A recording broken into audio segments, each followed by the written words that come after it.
Every day, sometimes multiple times a day, she opens his Instagram, checks if he posted anything new, looks at the likes, comments, tagged people.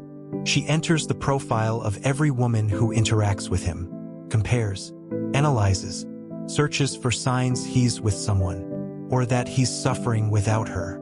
She knows she shouldn't, knows it hurts her, knows that every time she looks, she feels worse, but she can't stop. It's automatic. She wakes up and checks, goes to sleep and checks.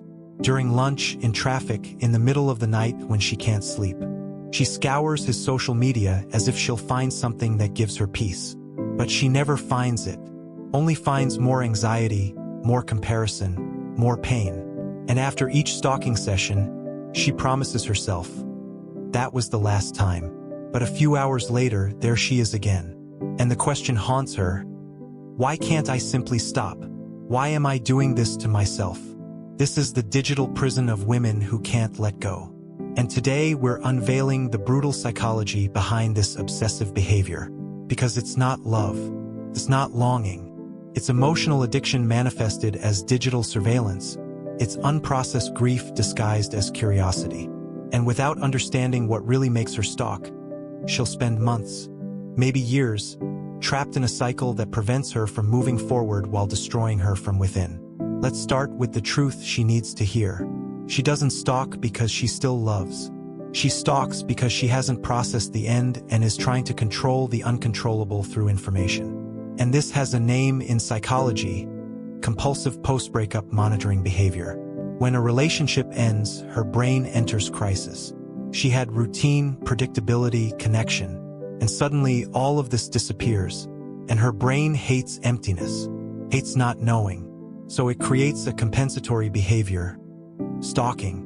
Every time she looks at his profile, she feels she still has some control, some connection, some way to know what's happening in his life, even though he's no longer in hers. And when she sees something, a photo, a like, a post, her brain releases a small dose of dopamine. Not because it makes her happy, but because it gives her the illusion of proximity. And her brain registers. Stalking equals feeling something. And the more she does it, the more she reinforces the cycle. But here's the cruel truth. Stalking doesn't give her closure. It gives her fuel to stay trapped. Every time she looks, she reopens the wound. Every time she sees something that hurts her, and she always does, she forces herself to relive the pain. And she becomes addicted to stalking not because it does her good, but because it makes her feel something. And feeling pain seems better than feeling nothing. Now the question arises, but why does she do this? Why can't she simply move on? Because stalking behavior always reveals something deeper. If the breakup was unexpected or she didn't have closure, she stalks because she's looking for answers. Why did he end it? What changed? Is there someone else? And she believes if she searches enough, she'll find the answer. But the answer isn't on his Instagram. It's in accepting she may never have a satisfactory answer. If she has abandonment anxiety or low self-esteem, she stalks to confirm her worst fears. Has he moved on already? Is he happy without me? Did he replace me?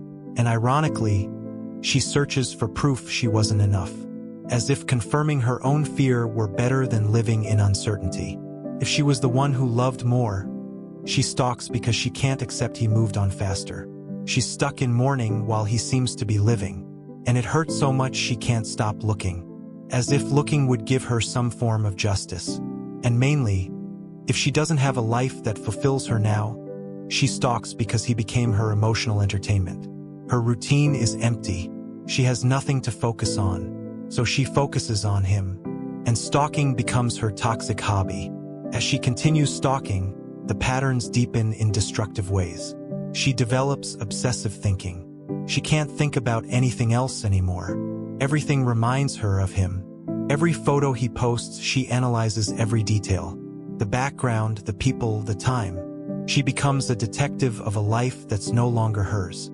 She begins creating false narratives. He posted a smiling photo? He's happy without me.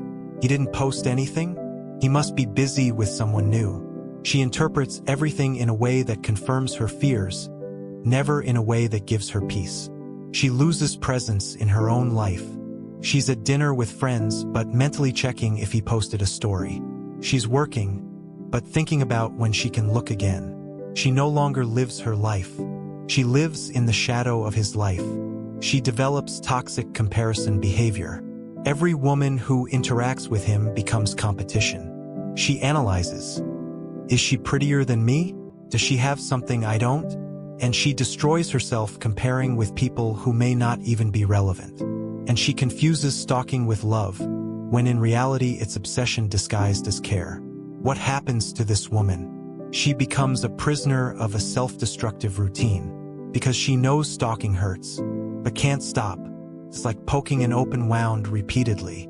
She becomes the type of woman who knows exactly what he posted, when he posted, who liked, has more information about his current life than about her own life, creates fake accounts when he blocks her because not even blocking stops the compulsion, feels a mix of relief and disappointment when she finds nothing new, enters an anxiety spiral when she sees something she interprets as he moved on. And worst, she's not processing the grief. She's postponing it. Because you don't get over someone while maintaining constant surveillance over that person's life. It's impossible to move forward when you're looking back every day. The crucial question isn't, what is he doing? It's, why do I need to know? Because stalking is never really about him. It's about her trying to fill a void, trying to control a situation she no longer has control over, trying to avoid feeling the real pain of grief. And she needs to be brutally honest with herself. What does she expect to find? Because if she finds he's doing badly, she won't feel better. She'll feel guilty or confused. If she finds he's doing well, she'll feel disposable and insufficient. If she finds he's with someone else, she'll feel replaced and destroyed. If she finds nothing, she'll keep searching. There's no scenario where stalking does her good. None. So why does she continue? Because she's addicted to the process, not the result. So if there's a woman listening who stalks her ex every day, she needs to hear. Every time she looks, she's choosing active pain instead of passive healing. Every time she checks, she's telling her brain, he still matters more than I do. And every day she spends trapped in him is a day she's not building her new life. She deserved to process the breakup in peace. Deserved to focus on herself without the constant temptation to know about him. Deserved to move forward without carrying the weight of monitoring someone who's no longer with her. And she can choose differently, but she needs to be radical. Step 1: block. For real. Not mute. Not unfollow. Block. On all platforms.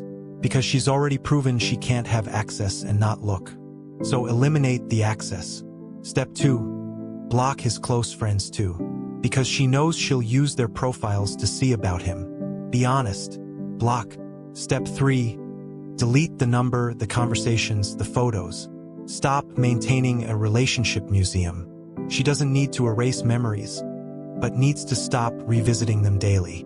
Step 4: fill the void. Whenever she feels the urge to stalk, do something else.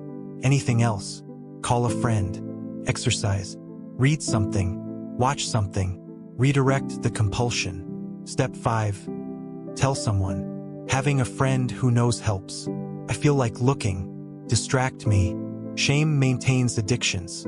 Vulnerability breaks them. She won't get over someone while stalking that person. She won't heal while poking the wound daily. And she won't move forward while looking back. The first days will be unbearable. She'll feel real withdrawal, physical anxiety, urgent need to check, and she'll need to resist. Because on the other side of that resistance is her freedom. The freedom to wake up and not think about him immediately. The freedom to live her day without the compulsion to check. The freedom to build a life that doesn't revolve around monitoring another person. And that freedom is waiting for her, but only if she lets go. For real. Not tomorrow. Not after just one more look. Now. Because every second she spends trapped on his profile is a second she's not living her own life. And her life is happening now, with or without her present in it. So choose to be present, and let him go, once and for all.